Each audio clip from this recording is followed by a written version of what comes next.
bienvenidos a una nueva edición de Paredro, el podcast producido desde la Fundación Gratitud sobre autores, editores, libros y demás actores del gremio y del campo editorial y libresco. Les doy la bienvenida a un nuevo capítulo con un autor de Medellín que desde esta casa hemos seguido hace ya muchos años, desde otros lugares lo hemos seguido, y que justamente prácticamente en los últimos meses publicó su última novela en el sello Literatura Random House con el nombre Absolutamente Todo.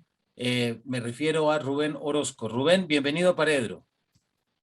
Camilo, hombre, muchas gracias por la invitación y, como lo mencionas, gracias por estos años en los que me has acompañado, ¿no? Desde el comienzo con Infortunios del Mono Infinito, estuviste ahí reseñando en Arcadia y lo recuerdo con mucho cariño.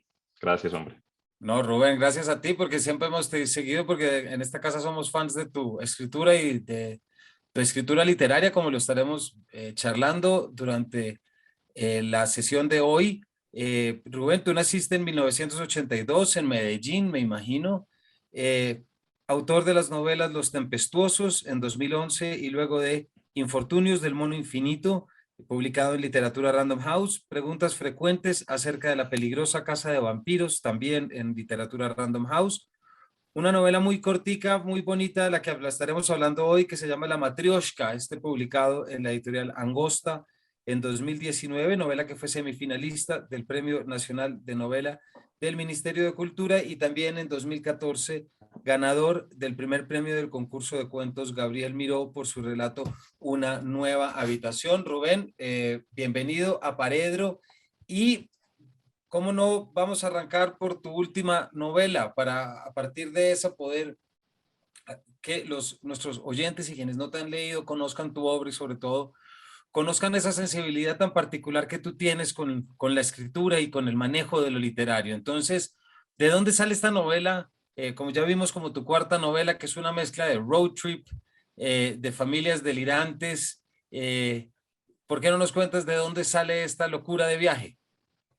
Dale, Camilo. Bueno, primero una precisión biográfica. Yo nací, la verdad es que nací en Caracas, porque mis papás estaban allá en ese momento, en la época de la bonanza de Venezuela, estaban trabajando allá, pero prontamente regresamos a Colombia y soy tan venezolano como Cortázar fue belga o Carlos Fuentes fue panameño, ¿no?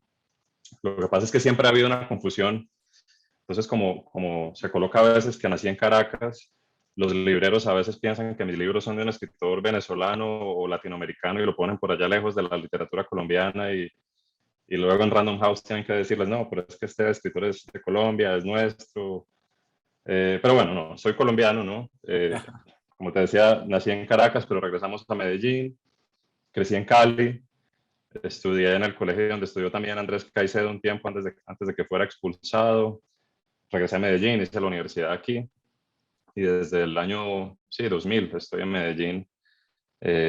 Estudié, trabajé, empecé una familia aquí y bueno, el asunto de la familia es el que nos lleva a esta novela última, absolutamente todo, que es este viaje de carreteras, este viaje que ocurre en un lugar de sueños, ¿no? Y básicamente la historia, Camilo, la historia de esta novela es esta. Cuando yo decidí ser papá, cuando, cuando tuve esa sensación de que yo quería ser papá, también ese mismo día tuve la primera sensación de esta novela, la primera pulsación creativa, digamos. Y esa tarde yo anoté algunas cositas en mi cuaderno. Dentro de esas cosas, la última frase que encuentras en el libro. Y, y empecé con esta idea de un libro para mi hijo, para que mi hijo tuviera o pudiera leer cuando tuviera mi edad, que en ese momento yo tenía 36 años. Y se me ocurrió este libro en el que yo quería hacer uso de todas las herramientas a las que yo tenía acceso, ¿no? Como tú sabes, uno de mis deseos a la hora de escribir uno de mis faros en esta búsqueda literaria ha sido como la exploración de los géneros, intentar cosas, no sé si novedosas, pero por lo menos distintas para mí, como adentrarme en algo que no conozco y explorar eso. Entonces, bueno, mis otros libros han pasado por el mundo de la psicología, del terror, siempre con tintes de comedia también. Y este es un libro familiar, porque era para mi familia, para mi niño, para mis hermanos, para mis papás. Y entonces, a diferencia de mis otras novelas, en donde yo estoy ahí como una voz medio controladora de los personajes y que le presto mi voz a algunos personajes para que reflexionen sobre ciertos asuntos, aquí en realidad soy prácticamente inseparable del libro y mi familia también lo es. Entonces, los personajes están basados en mi familia, ¿no? Todo está muy íntimamente ligado. Y es una cosa distinta que también me sacó de mi zona de confort, me brindó grandes satisfacciones creativas en ese momento. Y bueno, salió este libro del que vamos a hablar, absolutamente todo. Exactamente, Rubén, un viaje familiar, una creación pues que toma como punto de partida tu familia, ya por la intención y digamos como por un propósito y la coyuntura en la que nace, pero no por esto exento de esto de lo que tú te referías ahorita, que ha sido siempre tu interés un poco por la estructura literaria y por esa exploración de lo que el mundo literario te puede otorgar para poder desarrollar tus novelas. Eh, Quienes aún no han leído a Rubén, yo siento y les quiero decir que Rubén, tú representas de alguna manera como esta, una, llamémosla escritura literaria, una escritura con un íntimo cuidado a su manejo, a las posibilidades que otorga una novela como La Matrioshka, que ahorita también estaremos hablando, solamente la estructura que propone ese juego performativo entre la muñeca rusa y lo que permite esas, digamos, trucos y balanzas de lo literario. ¿Por qué no nos cuentas un poquito de dónde, pues no sé si es una decisión que tú tomaste, pero cómo la has llevado, de dónde surge? Porque todos sabemos y de pronto tú que escoger precisamente ese tipo de lente y perspectiva literaria, pues en un mundo editorial y una realidad editorial como la actual, pues tiene lo suyo también. Pues mira, Camilo, a la hora de escribir, claro, tengo en cuenta ese asunto de la estructura y juego literario. No es lo único que me mueve, ¿no? Hay otras cosas más personales. Yo creo que cada intento mío ha sido también una manera de comprender el mundo, o de escribir algo después de haber llegado a la comprensión de algo. Entonces hay una cosa humana que es tal vez lo más importante, un, un impulso de entender el universo, o también de asombrarme por las cosas. Entonces la parte humana creo que es lo más importante. Eso por un lado. Por el otro, sí, está el asunto de las estructuras literarias, del juego literario, porque pienso que de eso se trata el arte, ¿no? De experimentar con las técnicas, de buscar nuevas maneras de ver las cosas, buscar distintos puntos de perspectiva o distintas voces. La creación de personajes también me parece supremamente importante en literatura y no es algo fácil. Y la verdad es que deteniéndonos un poco en este asunto de la creación de personajes, es poco usual que en literatura nazca un personaje que es diferente. Los personajes que encontramos en los libros, en las novelas de todos los días, son personajes que encontramos fácilmente o en los libros o en el mundo, pero cuando un personaje nuevo nace en literatura, es un nacimiento magnífico, inusual, como el nacimiento como si pudiéramos presenciar el nacimiento de una estrella en el cosmos, ¿no? Y eso pasa muy de vez en cuando. Ha pasado con el Quijote, pasó con Hamlet, pasó con Emma Bovary, en fin, pero son como te digo, los podemos nombrar así puntualmente. Entonces son distintas cositas. Pero sí, volviendo al asunto de la estructura literaria, del juego que me interesa, que es una de las cosas que sí, me apasiona. Yo soy parte de esa, o me considero parte de esa corriente literaria que quiere explorar, que quiere experimentar. Entonces, en Latinoamérica tenemos, bueno, el libro que más representa esto ha sido Rayuela, ¿no? Ese espíritu juguetón de armar una novela en saltos. Obviamente Cortázar no fue el único. Y en el mundo, pues, en el mundo entero, tenemos a Italo Calvino y a los franceses que hicieron parte del taller de literatura potencial, por ejemplo, o a Ulises, la novela Ulises de James Joyce también, y los intentos de James Joyce. Tenemos a los rusos, y hablaremos de Vladimir Nabokov, que es uno de mis maestros más queridos, de los que yo más he aprendido y a los que más admiro. Eh, entonces, sí, no es una cosa inusual tampoco, pero es cierto que la literatura, los libros, generalmente van por otro rumbo, un rumbo que es más cotidiano, más sobre los asuntos sociales, más sobre de pronto la vida propia de los escritores, y se aleja de ese juego por el que yo me intereso, ¿no? Que es una de las cosas que me interesa. Entonces sí, ese es uno de mis deseos, también porque es una cosa como de mi espíritu competitivo, ¿no? Quiero hacer algo que no se haya hecho, quiero hacer algo distinto, quiero innovar un poquito si es posible, si es posible. Ha sido una de mis preocupaciones, no sé todavía si es posible eso, pero es una de mis preocupaciones. Antes me preocupaba más, ahora ya no tanto, pero sí. Bueno, pues para que nuestros oyentes y nuestros espectadores, Rubén, entiendan lo que haces y la manera como ya una novela como absolutamente todo pues toma forma, quisiera que echáramos un poquito hacia atrás para poder hablar sobre esa relación o sobre ese sello que tú le pones a tu escritura que tiene tanto que ver con lo lúdico. Meto lo lúdico, lo experimental, desde un punto, como tú acabas de decir, puramente de estructura, pero también humorístico, es decir, de la carcajada, de la risa, cosa que Ujú. uno valora muchísimo como lector. No digo que en nuestra literatura actual no haya, pero digamos que requiere de una buena búsqueda, una obra literaria que pueda mezclar tanto la estructura literaria propiamente dicha y que utilice ese sentido lúdico para tanto la carcajada como el asombro. Y con eso me refiero a Infortunios del Mono Infinito, una novela eh, en la que ya pues en otras ocasiones lo he dicho, es una novela en la que yo aprendí muchas palabras, pero ¿por qué no nos cuentas un poquito del doctor Spiegel y ese vida dedicada al estudio de diversos trastornos psicológicos y cómo fue esta novela y qué representó, digamos, como ya en tu carrera como novelista? Pues mira, estoy lejos de la novela ya, pero a ver, te comparto algunas cosas, algunos recuerdos. Recuerdo precisamente que uno de los asuntos que me llevó a escribir esta novela fue precisamente mi preocupación por la innovación en el arte, en la literatura.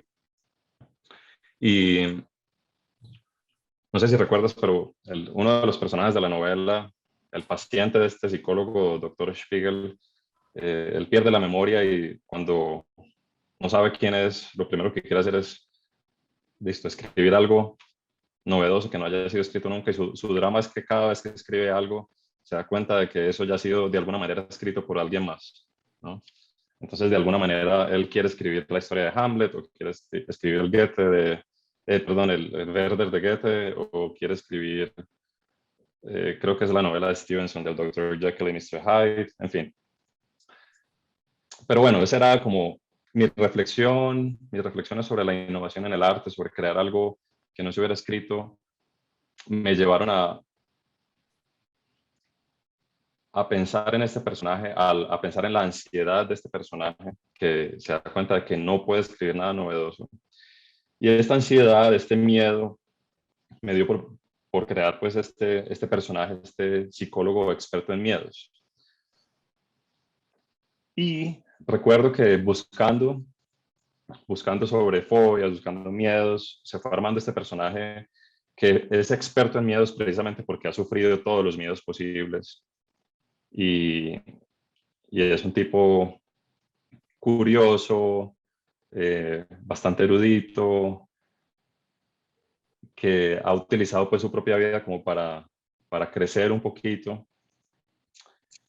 Y bueno, como te digo, esa fue la reflexión. Me acuerdo que yo estaba preocupado en ese entonces con eso. Y el personaje Spiegel se fue construyendo a lo largo de algunos meses de reflexiones y buscando fobias extrañas, ¿no? Entonces el doctor Spiegel tiene fobia, recuerdo, a los gatos, tiene fobia a los espejos, tiene fobia a los hospitales. y se fue armando, bueno, en este tipo de construcciones el humor llega por sí solo, Camilo, ¿no? Porque, y me gusta, como dices, el humor en las escrituras porque permite mirarnos a nosotros de una manera que no es solemne, que no es, que se aleja de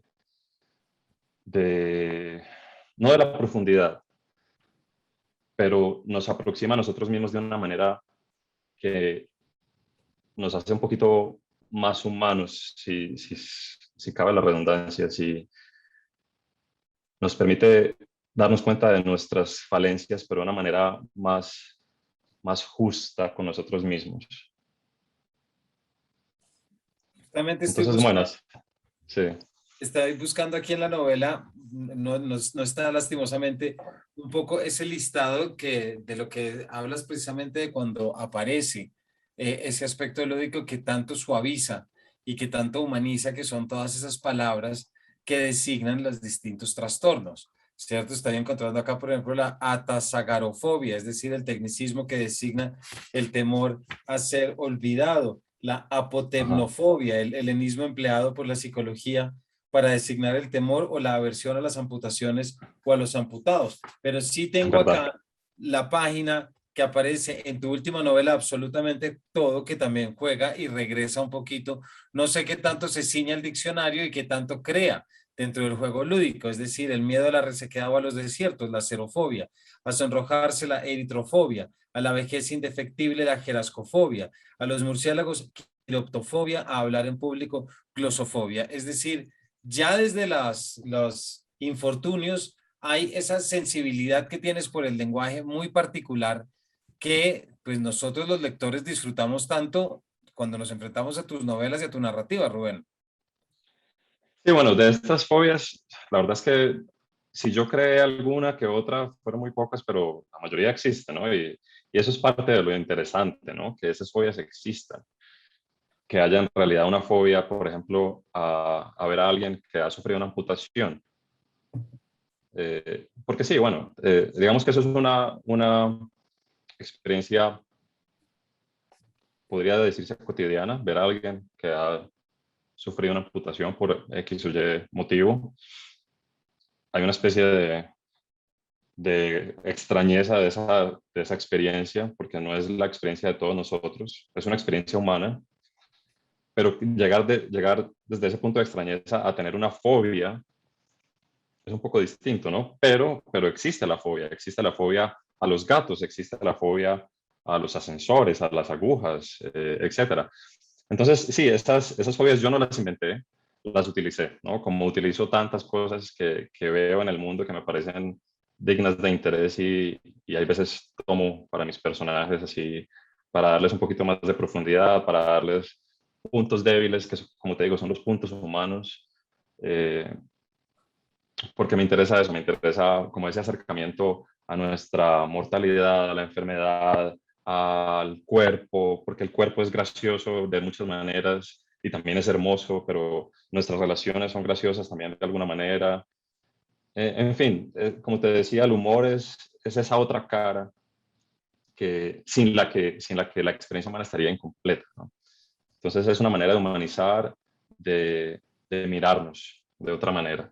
No, no sé hasta qué punto, bueno, las personas que no han leído mis libros o las personas como tú que sí los han leído, no sé hasta qué punto sea acertado como autor el que yo diga que cada libro mío es un balance entre dos fuerzas, ¿no? La fuerza ligera y la fuerza pesada, lo cómico y lo grave, y y que cada novela es como una danza entre esas dos fuerzas en la que al final ninguna gana y se resuelve todo es a favor de la vida que incluye a las dos, ¿no? No sé hasta qué punto coincidas con eso que acabo de decir, Camilo.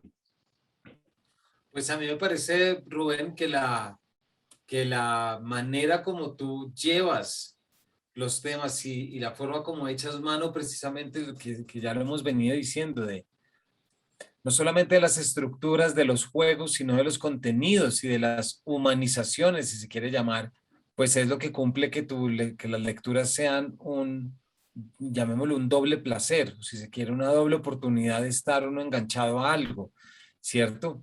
Porque fíjate que esa sensibilidad luego, si te lleva de lo psicológico con el doctor Spiegel, luego te va a llevar un poco al mundo del terror, si se quiere, o de lo trágico, manteniendo un poquito también esa brocha o ese pincel siempre de lo cómico, a que nos lleva a las curiosísimas memorias de Facundo Sanguinetti, ¿cierto? En las preguntas frecuentes acerca de la peligrosa casa de vampiros. Correcto, ahí, bueno, hablemos un poquito del nacimiento de ese libro, de la idea por lo menos.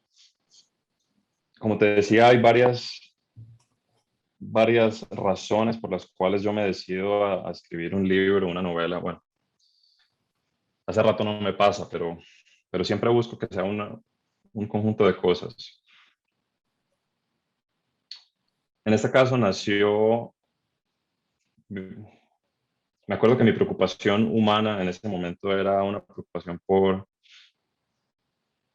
el mundo que todavía obviamente persiste, ¿no? Por el asunto de la intolerancia hacia, bueno, todos los tipos de intolerancia. Intolerancias a las minorías, intolerancia, eh, bueno, nombramos minorías, ¿no? Homosexuales o religiosa o inmigrantes o, bueno, la violencia que hay tan gratuita, que parece tan gratuita en el mundo. Esa era una de mis preocupaciones en ese momento. El personaje de Facundo Sanguinetti fue naciendo, como nacen todos esos personajes, como una pequeña partícula que va atrayendo cosas y se va volviendo como una especie de planeta que gira en este cosmos de los libros. Y nace este personaje, Facundo Sanguinetti, eh, que es homosexual y que durante el libro va a recibir, bueno, va a experimentar grandes retos. Y también quería yo jugar con los géneros y me metí en este asunto de los vampiros también como una especie de burla al género de los vampiros para crear algo distinto también, porque los libros de vampiros son súper populares, pero pues yo quería hacer una especie de burla, así como El Quijote fue una burla a las novelas de caballería. Y de alguna manera el Quijote, bueno, el Quijote es mencionado bastantes veces en el libro de preguntas frecuentes porque es de alguna manera un hermano, un homenaje pues al libro de Cervantes, de un tipo que se enloquece y se lanza a, a una búsqueda, ¿no? Eh, y por el lado de la estructura del libro, pues ya sabes, ¿no? El libro fue escrito a manera de cuestionario, preguntas y respuestas, solamente para jugar con la estructura del libro. Entonces nació este libro de preguntas frecuentes acerca de la peligrosa casa de vampiros, en el que el narrador está escribiendo una especie de manual para informar sobre el asunto de los vampiros, para informar cómo acabar con los vampiros, pero que resulta siendo una historia de amor, de soledad, de un juego obviamente muy, muy literario, porque esa tal vez ha sido la novela más literaria que haya escrito. Eh, y así nació ese librito, Camilo. Bueno, incursiones ahí, Rubén, en el territorio del terror, pues obviamente desde lo paródico, Sí. y luego publicas en la editorial Angosta una novela que mm, rinde homenaje, si no me equivoco, a uno de los autores que ya nos dijiste tú, más lees y más admiras, que es Nabokov, pero no solamente por ese homenaje, pues no representa un cambio bastante radical frente a lo que venías, porque de repente instalas o haces una mezcla entre las estepas rusas del siglo XIX con el Chocó colombiano, ¿cierto? Específicamente con una autora que se llama Carolina Caracolí. No solamente este cambio que puede resultar, y los oyentes les puede sonar tan drástico, pero llevas a cabo de una manera muy sutil y muy bien puesta cómo hacer una matrioshka precisamente a partir de una novela. ¿Por qué no nos cuentas un poquito de eso, del reto que te supuso meterte a confeccionar estas muñecas y también lo que supone visitar una región tan visitada cómo es el Chocó, pero pues desde una perspectiva a lo Tolstoy prácticamente. Bueno, aquí volvemos al asunto, ¿no? Que hay varias vertientes que se van uniendo hasta que llegamos a un punto fijo en el que me puedo apoyar, ¿no? Entonces, empezamos otra vez. Mi preocupación humana en ese momento, recuerdo, yo estaba en un momento de desesperanza, de,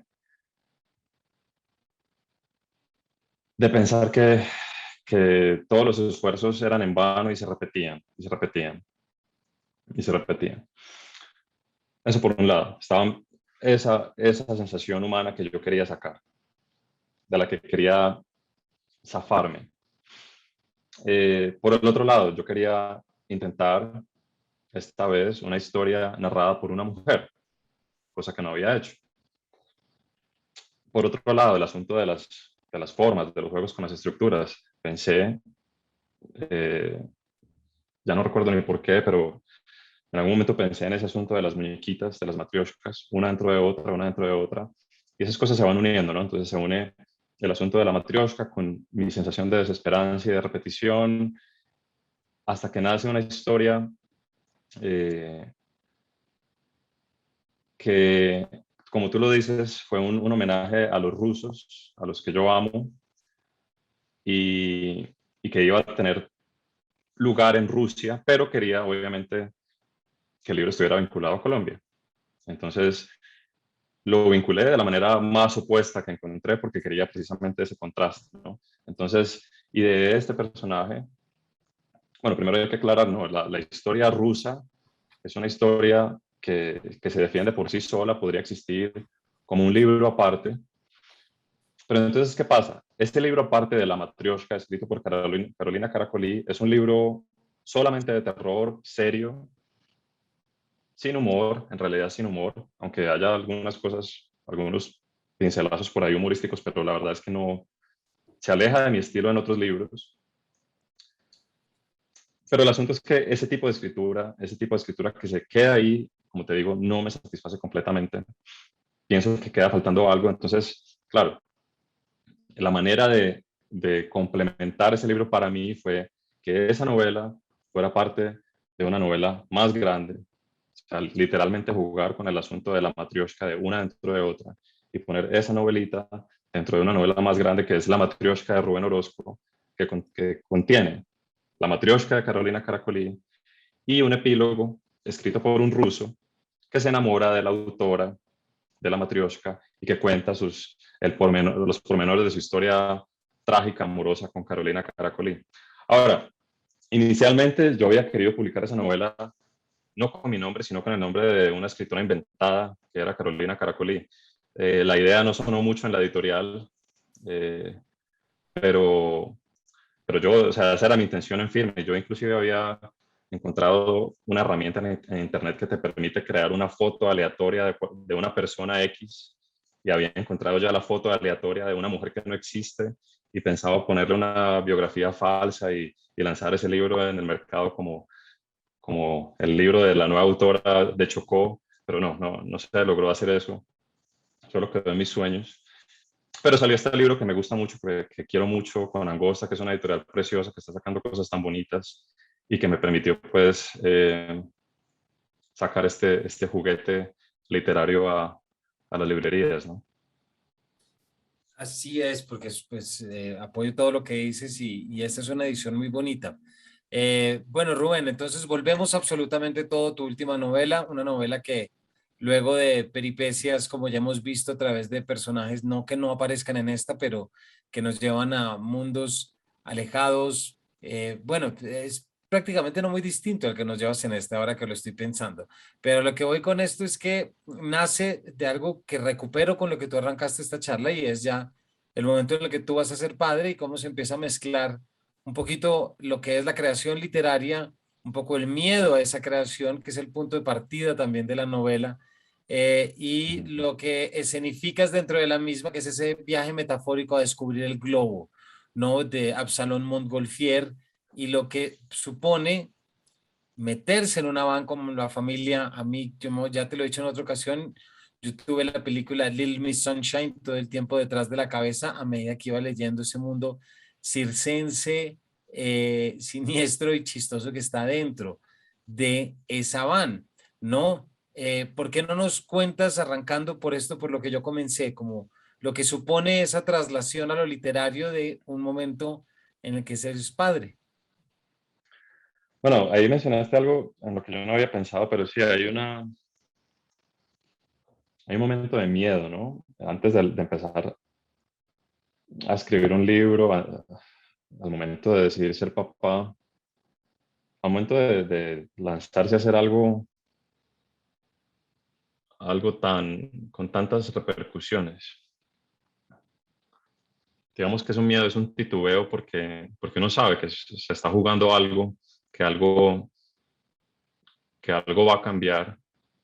Obviamente estoy equiparando cosas que son completamente distintas, tener un hijo, escribir un libro, pero bueno, escribir un libro también tiene sus riesgos, es una inversión de tiempo y una inversión psicológica considerables, ¿no? Eh, pero bueno, el caso es como te decía, nació la idea de absolutamente todo de este viaje en carretera el día en que nació, no Luciano, sino la idea de que Luciano llegara al mundo. Y, y nació también en circunstancias particulares. Yo te lo mencioné alguna vez, que las dos ideas llegaron al final de un viaje psicodélico que yo tuve. Y literalmente es un viaje, no es un viaje por la mente. Y no es gratuito que la novela haya terminado siendo un viaje también, un viaje en los sueños, un viaje en carretera, porque también, te repito, entonces estaba mi preocupación humana, todo mi cuento personal y estaba el asunto de mi exploración por los géneros. Entonces yo dije, ok, ahora qué quiero escribir algo distinto. Y así como constantemente estoy jugando con ideas que podrían ser consideradas después una novela de ciencia ficción o una novela de tal, esta vez se me ocurrió una novela de carreteras, una novela de viajes, porque era algo que no había hecho. Si no hubiera hecho, no sé, si la idea se hubiera acoplado mejor a una historia de ciencia ficción, habría sido un libro distinto, ¿no?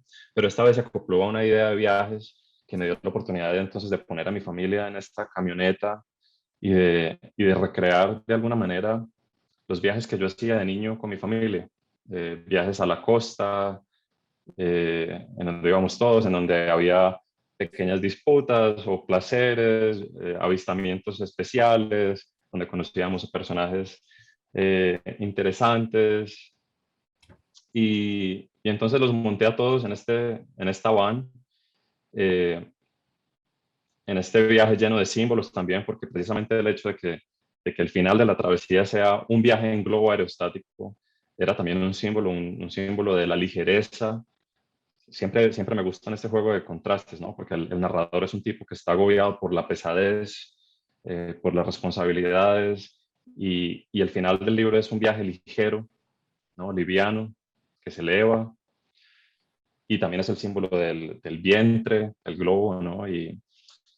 Y como te decía, ese contraste, esos ciclos, esos opuestos, son cosas que me motivan a mí, que impulsan la historia. Yo, en serio, a veces pienso que solamente esas cositas mueven el pensamiento y mueven la creación literaria y yo solamente me aprovecho de ellas para hacer algo que en este caso, además de todo, además de la creación de una estructura nueva o de una novela nueva, es un libro que está lleno de amor. Para mí que está lleno de amor. Y eso se ve tanto, Rubén, en la escritura como, por supuesto, en los personajes con los que nos encontramos. Rubén, se nos está acabando el tiempo, pero no, ya que no es esta la primera vez que hablamos y le hemos dado vueltas a esto, pero dado los atributos que tiene tu escritura y tus novelas, ¿tú cómo te ves dentro de un panorama de literatura actual colombiana frente a lo que haces? Que dentro de eso, de pronto te estoy preguntando qué autores sigues, qué autores lees, si tienes tiempo para hacerlo, porque todos sabemos que lo que más añoramos es tiempo para leer, pero ¿por qué no nos cuentas un poco tú cómo ves tu propia creación dentro de un panorama actual? Camilo, no sé, yo no, a mí me cuesta a veces ver mis libros dentro de del panorama de la literatura colombiana actual. La verdad es que, o sea, seamos honestos, el asunto de mis libros no es lo que llama la atención de los lectores en Colombia en general. Y, y publicar mis libros en Colombia, y no solamente en Colombia, en cualquier país como el nuestro, es un proceso complicado, ¿no? Es difícil llamar la atención de las editoriales y aún si se llega a obtener esa atención, es difícil generar un interés en los lectores que están acostumbrados a otro tipo de cosas. También es cierto que pues, cuando yo escribo no estoy pensando en ese tipo de resultados, ¿no? Mis deseos van por otro lado más egoístas, más personales. Eh, pero entonces sí, no sé si yo quepa dentro del panorama actual de la literatura colombiana. Obviamente es inevitable, soy uno de los escritores que se publica, eh, pero mis temas no son políticos, mis temas no hacen alusión a una problemática social que toque al país como tal. Yo quiero trascender ese tipo de cosas que me parecen muy locales, tanto en el espacio como en el tiempo. Y entonces para mí es difícil. En cuanto a mis lecturas, también soy igual. No le presto mucha atención a las fronteras. En estos últimos años, el tiempo, como tú dices, ha sido muy limitado. El asunto de la pandemia y de la llegada de Luciano al mundo también ha hecho que mi tiempo pues, escasee. Usualmente en estos meses revisito a autores que amo porque quisiera otra vez sentir ese entusiasmo por la literatura y por la escritura que hace rato no siento. Entonces, justo ahorita, por ejemplo, estoy releyendo a Kurt Vonnegut, el escritor estadounidense que tiene también una voz tan lúdica y tan tierna y tan dolorosa y que yo considero un hermano también en su novela A Cat's Cradle, no sé cómo se tradujo esa novela al español. Eh, entonces sí, son revisitas literarias para sentirme un poquito mejor, para no sentirme tan solo, ¿no? Eso es lo que estoy haciendo en este momento. Bueno, Rubén, pues desde esta casa te leemos, te seguiremos leyendo y esperamos que los lectores que no te conozcan y que han anhelado un acercamiento así, con ese enfoque y con esas preocupaciones, pues encuentren su camino a su librería más cercana para poder comprar tus libros, leerlos y acercarse. Y también me quedo con eso a manera también de cierre, Rubén, lo importante que también es reconocer cómo la literatura puede ser un espacio en el que no hay ningún tipo de compromiso con lo actual. Aquí hacemos mucho énfasis en la manera como la literatura nos permite leer el presente y entender lo que está ocurriendo, pero no por eso deja de ser también un espacio que a través de otros lenguajes y otros escenarios, pues genera otras preguntas y otras inquietudes que pueden o no llegar a un plano real. No toda literatura tiene que estar hablando de lo político y no toda literatura tiene que estar hablando de lo social. Y ese me Oh, parece de hecho, un sí. tema importante. Esto es supremamente importante para mí y de verdad, si mi interés fuera tener una gran audiencia, pues yo estaría por otro lado, ¿no? Pero mi interés es una cosa que trasciende ese tipo de intereses. Yo pienso como en la pintura, ¿no? En la pintura que encontramos en museos, hay pinturas sobre batallas, digamos, o puede haber la pintura de simplemente un hombre desnudo. Y dependiendo de la técnica, dependiendo de la intención del artista, ese hombre desnudo es mucho más importante que la batalla donde hay caballos en agonía y soldados apuntando y banderas, ¿no? Eh, yo voy por ese otro tipo de arte más íntimo, más humano, en el que estamos todos en todos los lugares, en todas las épocas. Ese es mi interés. Pues Rubén, muchísimas gracias por esas palabras. Interés que aquí también apoyamos y seguimos. A nuestros lectores, absolutamente todo, recientemente publicada por Rubén Orozco en el sello Literatura Random House, pero también una de las otras novelas que hemos estado hablando aquí. Rubén, muchísimas gracias por habernos acompañado en este Paredro. Camilo, a ti, de nuevo muchas gracias y saludos a todos los oyentes. Bueno, espero que disfruten los libros si llegan a ellos. Un saludo. Así es, y a todos nuestros oyentes y nuestros espectadores, muchas gracias por habernos acompañado y nos vemos en una próxima edición de este Paredro.